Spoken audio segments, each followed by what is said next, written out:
नमस्कार, times of Swaraj में आप सबों का स्वागत है। मैं हूं संतोष सिंह और आज हम टाइम्स ऑफ स्वराज में चर्चा करने जा रहे हैं कि शिक्षा विभाग के एसीएस एस सिद्धार्थ ने जो जिद ठानी है कि किसी भी स्थिति में भी अब अटेंडेंस ऐप के माध्यम से ही आपको करनी है, उस जिद का आज खामियाजा दूसरे दिन भी लाखों शिक्षक बिहार के झेल रहे हैं।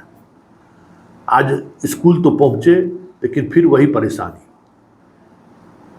एक तो खुल नहीं रहा है, दूसरा खुल रहा है तो लोकेशन 1000 मीटर दिखा रहा है, किसी का लोकेशन किलोमीटर में दिखा रहा है।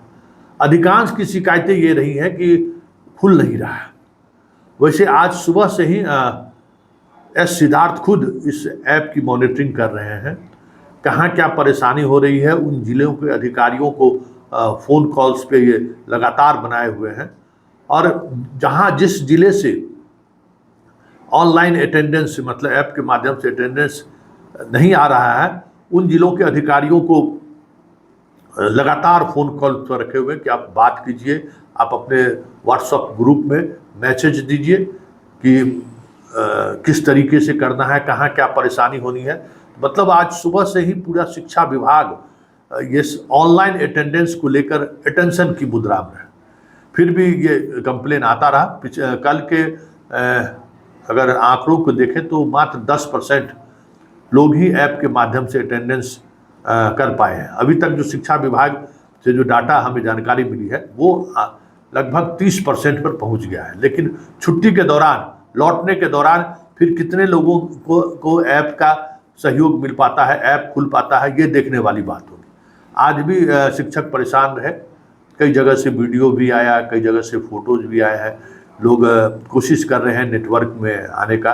कई शिक्षकों का सुझाव हुआ कि बायोमेट्रिक कर दीजिए, बेहतर व्यवस्था है, मोबाइल से बेहतर है, नेटवर्किंग का प्रॉब्लम होता है। तो बायोमेट्रिक को लेकर भी सरकार, क्योंकि 78,000 स्कूल है सरकारी स्कूल है, कोई बड़ी राशि नहीं खर्च होगी। इतनी बड़ी राशि खर्च हो रही है तो 78,000 स्कूलों में बायोमेट्रिक लगा देना, सौर ऊर्जा के माध्यम से उनको कह सकते हैं कि बिजली रहे या ना रहे, उनको उतनी कह सकते हैं कि चीज़ें मिलती रहेंगी जिस आधार पर वो कनेक्ट रह सकता है। उसको भी नेटवर्किंग से जोड़ा जा सकता है। कई तरह की फेस वाला भी आता है, हर एक गतिविधियों पर भी नज़र रखी जा सकती है। सीसीटीवी का भी सुझाव लोगों ने दिया है कि सीसीटीवी आप लगा दीजिए स्कूल में। तो ये भी एक बड़ी बात होगी कि स्कूल में अगर सीसीटीवी लग जाता है तो मैनुअली मॉनिटरिंग करने के बजाय आप टेक्नोलॉजी के सहारे मॉनिटरिंग कर सकते हैं। मान लीजिए आपको लगता है कि शिक्षक स्कूल में नहीं आ रहे हैं, स्कूल में शिक्षक समय नहीं दे रहे हैं, बीच में शिक्षक चले जा रहे हैं, तो इससे बेहतर तो और कुछ हो ही नहीं सकता है। 78,000 स्कूल में सीसीटीवी आप लगा दीजिए, हर कमरों में जो है सो सीसीटीवी लगा दीजिए, कैंपस में लगा दीजिए। कितना खर्चा, आजकल तो सीसीटीवी अमूमन 8 से 10 हज़ार रुपया एक बिल्डिंग में लगाने में खर्च होगा। आप अपना जोड़ लीजिए, आप लगाइएगा तो 50,000 लगाइएगा, जो बीच का कमीशन का जो मार्जिन है वो होगा 50,000 में एक स्कूल आप पूरी तौर पर नेट फैसिलिटी से लेके सब कुछ हो जाएगा। आप एजेंसी से को दे सकते हैं। तो 78,000 स्कूल में आप पूरी तौर पर फुल प्रूफ व्यवस्था कर सकते हैं।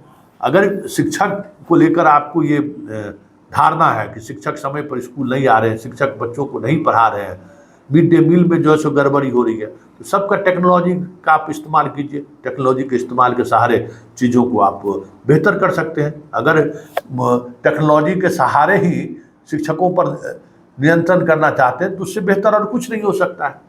वैसे ये ऐप के माध्यम से, ई शिक्षा कोष के माध्यम से जो अटेंडेंस की बात आई है, अब एक ही स्कूल में जो बीपीएससी वाले लोग हैं उनको इससे अलग रखा गया है और बाकी जो ई शिक्षा कोष पर जिन्होंने अपना सक्षमता के दौरान जो अपना सब कुछ अपलोड किया था उनको अपना वो आईडी मिला है, उस आईडी से वो कर रहे हैं। तो वो बीपीएससी वाले भी इसके जद में आए, ये भी कोशिश होनी चाहिए। लेकिन इन सब से इतर जो सबसे महत्वपूर्ण बात है कि इस व्यवस्था के सहारे आप संदेश क्या देना चाहते हैं।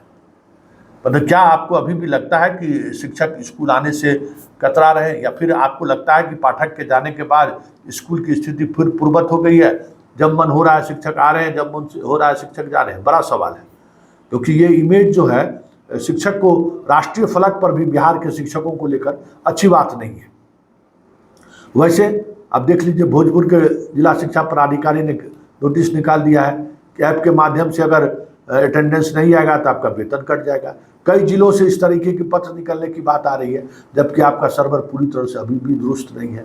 तो ये सारी चीज़ें जो ऐसे दिख रही है, जैसे लग रहा है कि अब दंडात्मक कार्रवाई की तरफ के पाठक जिस तरीके से कर रहे थे, ठीक उसी दिशा में आप बढ़ रहे हैं। डीडीसी के माध्यम से आप जांच कराने की बात कर रहे हैं, शिक्षा विभाग के अधिकारियों को जांच से बाहर कर रहे हैं।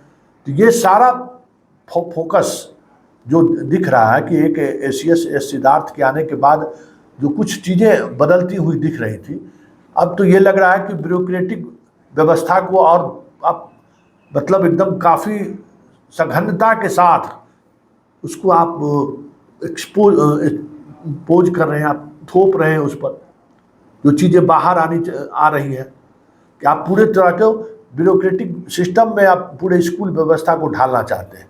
ये चीज़ें अब साफ दिख रही हैं, डीडीसी के कंट्रोल में सारी चीज़ें चली जा रही है। ये साफ जो पत्र जारी हो रहे हैं उससे साफ दिख रहा है। जितनी विकास योजनाएं हुई हैं उसकी जांच के लिए शिक्षा विभाग को अधिकारियों को बाहर का रास्ता दिखा देना, ये सारी चीज़ें तो वही दिख रही है कि भाई आप शिक्षा विभाग को ही आप डिफंड करने जा रहे हैं। खैर, जो मूल सवाल है कि आपने जो ऐप के माध्यम से जो अभी शुरू किया है आपने अटेंडेंस की व्यवस्था, आज दूसरे दिन भी शिक्षक परेशान रहे हैं। आज दूसरे दिन भी शिक्षक का ज़्यादा सा पढ़ाने के बजाय उनका ज़्यादा समय अटेंडेंस पर ही गया है। ये साफ तस्वीरों के माध्यम से, वीडियो के माध्यम से आप भी देख रहे होंगे।